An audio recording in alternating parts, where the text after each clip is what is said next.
나도 너희를 사랑하였으니 나의 사랑 안에 거하라. 내 사랑에 거하는 것 같이 너희도 내 동역을 지키면 내 사랑에 거하리라. 내가 이것을 너희에게 이름은 내 기쁨이 너희 안에 있어 너희 기쁨을 충만하게 하려 함이라. 내 계명은 곧 내가 너희를 사랑하는 것 같이 너희도 서로 사랑하라 하는 이것이니라. 사람이 친구를 위하여 자기 목숨을 버리면 이보다 더 큰 사랑이 없나니 이제부터 너희는 종이라 하지 아니하리니 종은 주인이 하는 것을 알지 못하니라. 너희를 친구라 하였노니 내가 내 아버지께 것을 다 너희에게 알게 하였으니라. 아멘. 이것은 주님의 말씀입니다.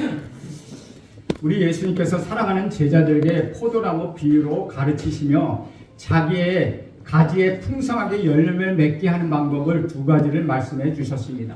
첫째는 가지치기입니다. 가지가 많은 열매를 맺기 위하여서는 그 군살이나 거품을 제거해야 한다는 것입니다.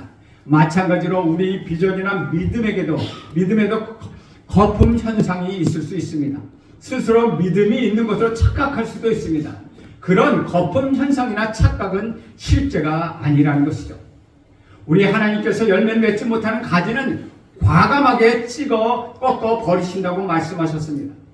가지는 한순간에 아픔과 고통을 안겨주지만 나무 전체를 살리고 풍성한 열매를 맺기 위해서는 어쩔 수 없는 조치입니다. 둘째는 가지치기에서 살아남은 가지들로 하여금 많은 열매를 맺도록 깨끗하게 하고 보호하고 관리하는 것입니다. 이것이 바로 농부의 심정입니다. 하나님의 당부라고 우리 예수님께서는 말씀하셨습니다. 이제 우리나라의 이 시간에도 봄이 다가오고 있습니다. 씨를 뿌리고 가을에 출사할 것을 생각하면 얼마나 좋은지 모릅니다. 흠이 없고 잘 익은 열매들을 보면 마음마저 풍성해질 것입니다. 우리가 가지로서 많은 열매를 맺는다면 지금 이 두 가지 사실을 증명해야 한다는 것이죠. 하나는 하나님께서 영광을 받으시는 것이요, 또 다른 하나는 우리가 예수님의 제자된 것을 나타내야 한다는 것입니다. 나뭇가지가 많은 열매를 맺게 되는 원리는 우리 예수님께서 내 안에, 내가 예수님 안에 거하는 것입니다. 구체적으로 예수님 안에 거한다는 것은 어떤 것일까요? 이에 예수님께서는 직접 가르치시며 말씀하셨습니다.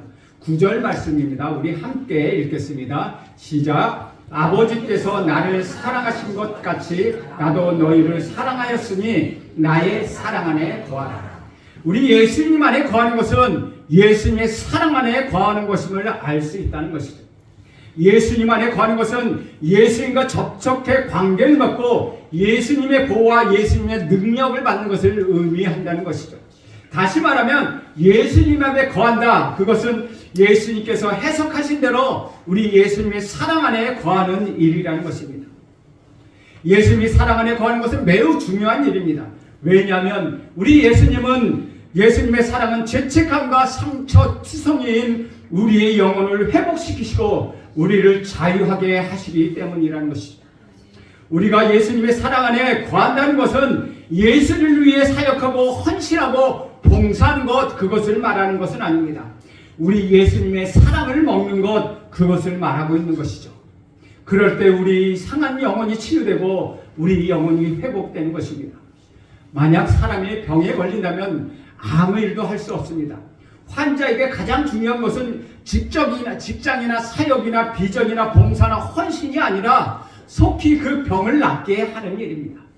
마찬가지로 지인에게 가장 필요한 것은 죄 용서와 영혼의 치유와 회복을 말하고 있는 것입니다. 우리 예수님께서 나의 안에 거하라고 말하는 것은 가장 큰 이유는 예수님의 사랑 안에 거하며 방황하고 병들어가는 영혼의 회복을 약속해 주시기 때문이라는 것이죠. 우리가 예수님의 사랑 안에 거할 때 우리는 다시 살아날 수 있는 것입니다. 우리 구주 예수께서 나의 사랑 안에 거하라고 말씀하신 이유는 두 가지가 있습니다. 첫째는 하나님의 사랑이고 둘째는 예수님의 사랑 때문이라는 것이죠. 그러면 먼저 하나님의 사랑에 대해서 알아보려고 합니다. 우리 예수님은 하나님 아버지께서 나를 사랑하시고 같이라고 말씀하십니다. 예수님의 능력은 하나님의 사랑에 대한 확신에서 오는 것입니다.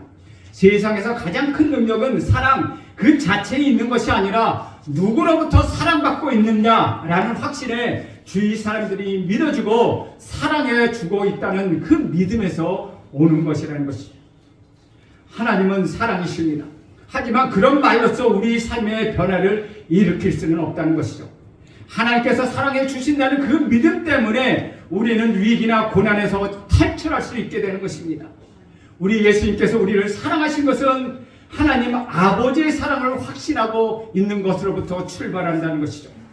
그래서 우리는 하나님께서 사랑해 주신다는 그 사실을 굳건히 믿어야 한다는 것입니다. 그 사랑이 어느 정도냐 하면은 독생자이신 우리 구주 예수 그리스도를 십자가에 내어 주셔서 구원의 섭리를 완성하실 만큼 우리를 사랑해 주셨다는 것이죠. 하나님께서 예수님을 사랑하시는 그 동일의 그 사랑을 우리에게 주셨다는 것입니다. 그 사랑은 불가분의 관계입니다. 절대 깨어질 수 없고 절대 변하지도 않는 절대적인 사랑, 그 사랑을 말하고 있는 것입니다. 우리 예수님께서 하나님 아버지 지극하신 사랑은 없고 십자가를 짊어질 수 있었다는 것을 여러분 기억하십시오. 우리 예수님의 사랑만 확신한다면 십자가도 우리는 질 수 있고 무슨 일이든지 해낼 수 있다는 것이죠. 우리가 헌신하지 못하고 우리가 봉사하지 못하고 우리가 행동하지 못하는 이유는 우리 주님에 대한 사랑이 우리 안에 확신이 없기 때문이라는 것이죠. 남편의 사랑을 확신하는 부인은 어떤 위기나 어떤 고난도 넉넉히 이겨낼 수 있다는 것이죠. 아내의 사랑을 확신한 남편은 절대로 방황하지 않는다는 것입니다. 다음으로 우리 예수님의 사랑에 대해서 살펴보겠습니다. 예수님께서는 나의 사랑 안에 거하라고 말씀하십니다. 우리 하나님 아버지께서 예수님을 사랑하신 것처럼 우리 주님은 우리를 사랑하신다고 말씀하십니다. 우리 구주 예수께서 우리를 향하여 눈에 넣어도 아프지 않고 가슴에 품어도 만족하지 못하는 그 크고 넓은 사랑을 하고 계시다는 것이죠. 그리고 그런 사랑 안에 거할 수 있는 것, 거하기를 우리에게 말씀하고 계시다는 것이죠. 우리 예수님의 사랑은 변함이 없고 우리 예수님의 사랑은 확실하며 영원한 사랑입니다. 그 사랑은 치유와 회복의 능력이 있다는 것입니다. 우리 예수님께서는 그 사랑 안으로 들어와 거하라고 저와 여러분을 지금 초청하고 계시다는 것이죠. 우리가 어떤 인생을 살았든지 우리가 어떤 죄를 지었든지 상관없이 모든 것을 치유하고 회복시키겠다고 우리 주님은 지금 말씀하고 계시다는 것입니다. 우리 10절 말씀도 함께 보겠습니다. 시작. 내가 아버지의 계명을 지켜 그의 사랑 안에 거하는 것 같이 너희도 내 계명을 지키면 내 사랑 안에 거하리라. 예수님 안에 거한다는 것은 예수님의 사랑 안에 거한다는 뜻입니다. 그리고 예수님의 사랑 안에 거한다는 것은 곧 예수님의 계명을 지키는 것임을 우리는 알 수 있습니다. 하나님이 예수님을 사랑하신 것처럼 예수님은 우리를 사랑하신다는 그 말씀은 굉장히 멋이 있습니다. 그렇다면 과연 그 사랑의 실체는 무엇일까요? 바로 예수님의 계명을 지키는 것입니다. 우리 구주 예수 그리스도의 말씀에 따르는 것이 사랑이요, 우리 주님의 말씀을 지키는 것이 사랑이며 주님의 말씀대로 생각하고 주님의 말씀대로 살아가는 것, 그것이 바로 사랑이라는 것이죠. 따라서 사랑은 감정적인 것이나 의지적인 것이 아니라 주님의 말씀 바로 그 자체인 것입니다. 따라서 우리 예수님 안에 거한다는 말은 예수님의 사랑 안에 거하는 것이요, 예수님의 사랑 안에 거한다는 말은 예수님의 말씀 안에 거한다는 말입니다. 하나님 말씀이 내 안에 있으면 하나님이 내 안에 계시다는 것이죠. 예수님 말씀에 내 안에 살아계시면 그 예수님이 살아계셔서 내 안에 계시다는 것입니다. 예수님 말씀이 내 안에 죽어있으면 그분은 죽어있다는 것입니다. 이런 것 이상으로 하나님께서 내 안에서 나타내시는 방법은 없다는 것이죠. 예수님이 내 안에 거하라, 내 사랑 안에 거하라, 내 계명을 지키라고 말씀하신 것은 결국은 모두 같은 뜻이라는 것이죠. 11절 말씀도 우리 함께 읽겠습니다. 시작. 내가 이것을 너희에게 이름은 내 기쁨이 너희 안에 있어 너희 기쁨을 충만하게 하려 함이라. 예수 안에 예수의 사랑 안에 예수의 계명 안에 거하는 사람은 하나님의 상급과 하나님의 축복을 받게 된다는 것이죠. 그것은 바로 기쁨을 충만히 누리는 것입니다. 세상에 없는 참된 기쁨, 참된 평안을 누리는 것입니다. 그 기쁨은 외형적인 것이 아니라 내면적인 것이며 물질적인 것이 아니라 영적인 것입니다. 11절에서는 예수님이 계명을 지켜 나의 사랑 안에 거하라고 말씀하시는 목적에 대하여 말씀하고 있습니다. 내가 이것을 너희에게 이름은 내 기쁨이 너희 안에 있어 너희 기쁨을 충만하게 하려 하는 것이라고 말씀하고 계시다는 것이죠. 우리 주님의 기쁨이 우리 안에 있어 우리의 기쁨을 충만하게 하고자 함이라는 것이죠. 그렇다면 우리 예수님이 가지고 계시는 그 기쁨은 무엇일까요? 우리 예수님은 하나님 아버지의 최고의 사랑을 받고 계셨고 아들 예수님은 또한 순종의 삶으로 다시 최고의 사랑을 표현해 주셨습니다. 이 세상에서 찾아볼 수 없는 연합의 관계가 있어서 거기서 오는 큰 기쁨이 있다는 것이죠. 우리 예수님은 하나님과 연합함으로 인하여 이 세상의 최고의 사랑, 최고의 기쁨을 주신다는 것입니다. 예수님은 그 기쁨을 우리와 함께 누리시기를 원하십니다. 예수님과 완벽한 연합이 이루어짐으로 인하여 그 기쁨이 넘쳐나기를 원하신다는 것이죠. 세상에는 우리가 무엇을 간절히 원해서 얻는다 하더라도 그 기쁨은 오래가지 않습니다. 내가 새 집을 사서 그 집에 들어갔다 생각해 보십시오. 하루가 지나고 한 달이 지나고 1년이 지나면 새 집에 대한 기쁨은 사라집니다. 마찬가지로 세상이 주는 기쁨은 그리 오래가지 않습니다. 세상에 존재하는 많은 기쁨이 제한적이고 또 일시적이기 때문이라는 것이죠. 살아가다가 보면 잊혀지지 않더라도 이 땅에 살아갈 만큼 존재하는 것들입니다. 성경은 그것들을 썩어질 것, 더럽혀질 것이라고 말씀하고 있다는 것이죠. 그러나 우리 하나님과 우리 구주 예수 그리스도에게 있었던 그 기쁨은 세상의 기쁨과 비교할 수 없는 영원한 기쁨이라는 것입니다. 부부가 서로 가까워지면 더욱 연합되어 기쁨을 느끼게 되고 그리스도와 우리와의 관계도 우리가 주님을 더 닮아가고 주님의 말씀을 순종할 때 세상에서 찾아볼 수 없는 그 연합의 큰 기쁨을 느끼게 된다는 것이죠. 주님은 이런 충만한 기쁨을 누리라고 지금 우리를 부르시고 계시다는 것입니다.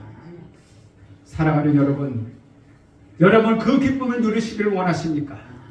하나님이 우리를 얼마나 사랑하신지를 생각하면 우리 역시 하나님을 사랑하고 하나님의 기뻐하시는 것에 순종함으로 그 사랑을 표현해야 하지 않겠습니까? 이것은 하나님께 영광되는 일이요 우리에게는 세상에서 맛볼 수 없는 기쁨이 충만하게 누리는 일이라는 것입니다. 저는 여러분의 얼굴이 우리 주님의 기쁨으로 충만하기를 원합니다. 귀신이 주님의 기쁨으로 충만히 여러분의 얼굴을 보고 들어오지 말고 도망치기를 축원합니다. 주님의 기쁨이 충만한 얼굴에는 귀신이나 불안이 들어올 수가 없습니다. 좋은 일이 있으면 표정 관리를 못하고 입을 삐죽거리는 사람이 있습니다. 넘치는 기쁨을 감출 수 없는 어느 표정 눈동자의 얼굴을 가진 사람들은 모든 사람들의 사랑을 받게 됩니다. 그러나 외로움은 스스로 만드는 것입니다. 자신을 찾아오는 사람들을 거절하고 신경질 내며 욕하고 소리 지르는데 곁에 머물러 있을 사람이 누가 있겠습니까? 예수 안에 거하는 사람에게는 참된 기쁨이 주어집니다. 예수님의 사랑 안에 거하는 사람에게는 진정한 기쁨이 있다는 것입니다. 예수님의 계명을 지키는 사람에게는 그 넘쳐나고 내가 헤아릴 수 없는 그 기쁨이 있다는 것입니다. 그 기쁨은 세상이 주는 것이 아니요 우리 하나님 앞에서 하나님 아버지께서 주시는 영원한 기쁨, 그 기쁨이라는 것이죠. 배가 고파도 내가 감옥에 들어와도 내가 병이 들어도 무언가 배신을 당하여 죽음을 맞이한다 해도 항상 쏟아져 나오는 기쁨, 그것은 바로 하나님의 선물이라는 것이죠. 아멘. 저는 주님이 주시는 이 기쁨으로 인하여 여러분 모두가 너무나도 기쁨이 넘쳐서 웃어서 그 눈이 작아지기를 소원합니다. 우리에게 기쁨이 있을 때 모든 세포가 다시 살아납니다. 긴장하면 화장도 잘 먹지 않지만은 기쁨이 넘치면 말이 부드러워지고 눈빛마저 다정해진다는 것이죠. 기쁨은 어떤 죄도 용서하고 어떤 실수도 품어줄 수 있습니다. 어떤 사람은 자신에 대해 절대 용서하지 못하고 엄격하게 대하는 율법적인 성향을 갖는 사람이 있습니다. 그런 사람은 참으로 불행합니다. 우리 예수님께서 우리를 사랑하시는데 왜 자기를 못 살게 만드는지 이해할 수가 없다는 것이죠. 그런 사람들은 고독이나 불안을 자초하고 있는 것입니다. 우리 예수님께서 성경에 쓰여있는 수많은 계명 중에 최고의 계명을 정의해 주셨습니다. 그것은 기독교의 본질을 이루는 것이기도 합니다. 12절 말씀입니다. 우리 12절 말씀 한 목소리로 읽겠습니다. 시작. 내 계명은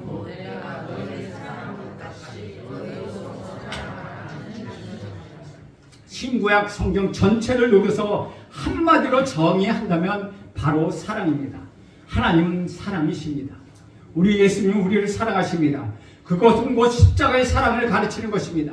만약 우리가 하나님을 믿고 그리스도의 도를 따르는 그리스도의 제자라고 한다면 우리 삶은 한마디로 형제에 대하여 자매에 대하여 사랑으로 일관해야 한다는 것이죠. 기독교는 사랑을 빼면 아무것도 아닐 수 있다는 것이죠.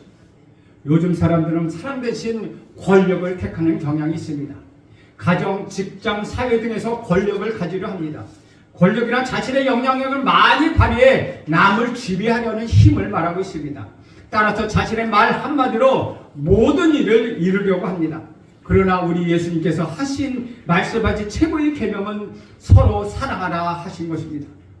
오늘 그 사랑이 여러분에게 있기를 축원드립니다. 시어머니가 며느리에게, 자식이 부모에게, 또 부부 사이에 주님이 사랑이 있기를 간절히 축원합니다.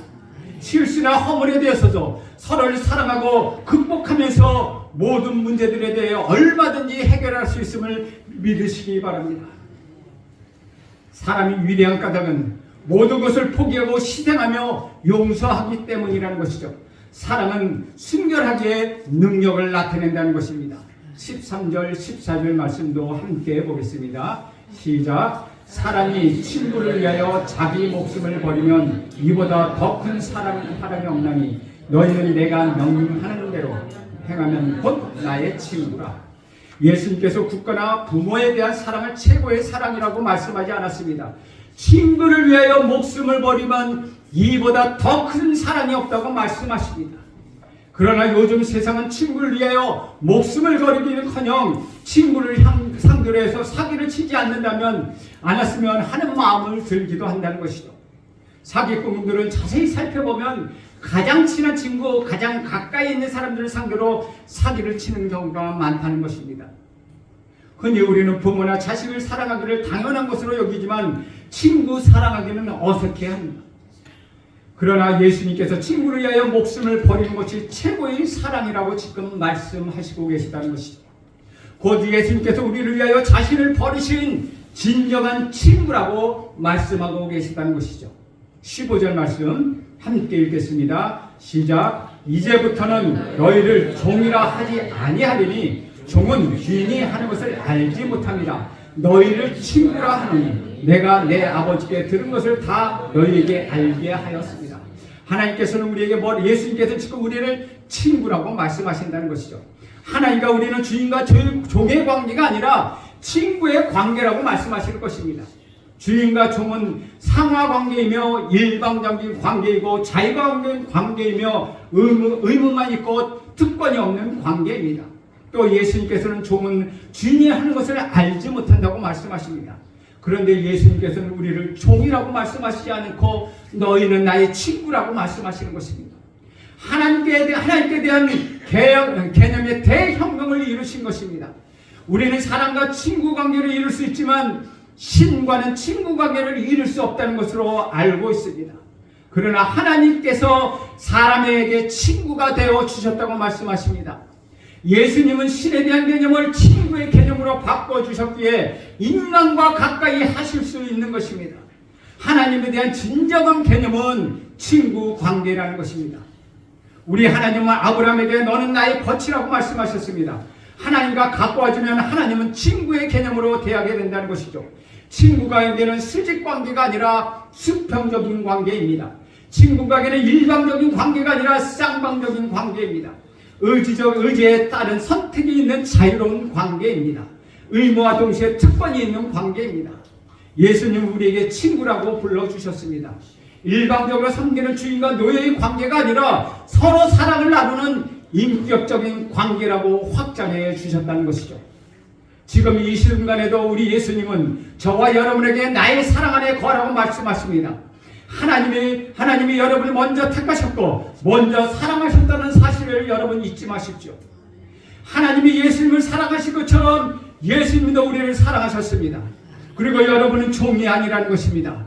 친구로 대해 주셨습니다. 친구를 위하여 목숨을 내놓는 그 큰 사랑을 저와 여러분에게 베풀어 주셨다는 것이죠. 또한 우리를 택하셔서 우리에게 열매를 맺게 하셨습니다. 그리고 그 열매가 늘 있게 하셨고 우리 하나님께 무엇이든지 구하면 다 받게 하셨다는 것이죠. 그러니 우리가 서로 사랑하지 않을 수 있겠습니까? 주 안에서 사랑하는 여러분, 이제 사랑할 때입니다. 사랑의 삶을 다시 시작할 때입니다. 이러한 사랑과 사랑의 은혜와 실천이 여러분의 삶과 여러분의 가정과 여러분의 일터와 여러분의 사업체에 차고 넘치기를 간절히 축복합니다. 주의 사랑 안에 거하십시오. 여러분이 예수의 사랑 안에 거할 때 우리 하나님의 크나큰 축복이 여러분에게 임하게 될 것입니다. 치유가 여러분에게 임하게 될 것입니다. 회복이 임하게 될 것입니다. 이제 여러분에게 둘러싸여있는 모든 저주는 풀렸습니다. 여러분이 있던 마귀는 떠나갔습니다. 비록 지금은 고난과 시련과 환난 가운데 있다 하더라도 결코 날심하거나 절망하지 마십시오. 여러분은 반드시 승리할 것입니다. 왜냐하면 우리 하나님이 여러분을 친구라 불러주시고 친구를 위하여 큰 목숨을 내어주셨기 때문에 여러분에게는 오직 사랑과 실천과 승리만이 여러분에게 있는 것입니다. 주 안에서 주의 사랑 안에 거하는 여러분, 다음 네 가지 사실을 꼭 기억하십시오. 첫째, 하나님 안에 예수님이 사랑 안에 거하는 것은 예수님의 계명을 지키는 일이라는 것입니다. 둘째는 하나님께 참된 축복의 기쁨을 주신다는 것입니다. 셋째는 최고의 계명은 서로 사랑하는 것입니다. 넷째, 예수님께서 우리의 친구가 되어주신다는 것입니다. 저는 여러분과 여러분의 자녀들이 모두 이 놀라운 축복을 누리는 이 시간이 되길 간절히 축복합니다. 하나님이 여러분과 함께 계십니다. 하나님의 사랑 안에, 예수의 사랑 안에 거하십시오. 예수의 말씀 안에 거하십시오. 예수의 사랑을 실천하십시오. 예수님이 우리의 친구가 되어주실 것입니다. 지금 이 시간부터 우리 하나님이 주시는 이 놀라운 축복이 여러분 안에 떠나지 않고 영원히 함께하기를 간절히 축원드립니다. 기도합니다. 하나님 아버지, 우리가 예수님 안에 거하게 하옵소서. 예수님이 사랑 안에 거하게 하옵소서. 예수님의 말씀을 따르게 하옵소서. 오늘 우리에게 천국의 기쁨이 충만하게 하옵소서. 우리 주님께서 주신 최고의 명령이 서로 사랑하라 하신 것을 알고 내 안에서 미움과 분노와 복주의 영이 따라가게 하옵소서. 오직 사랑과 용서로 충만하게 하옵소서. 예수님께서 우리 친구가 되심을 찬양합니다. 영광 받아 주시옵소서. 예수님의 이름으로 기도합니다. 아멘.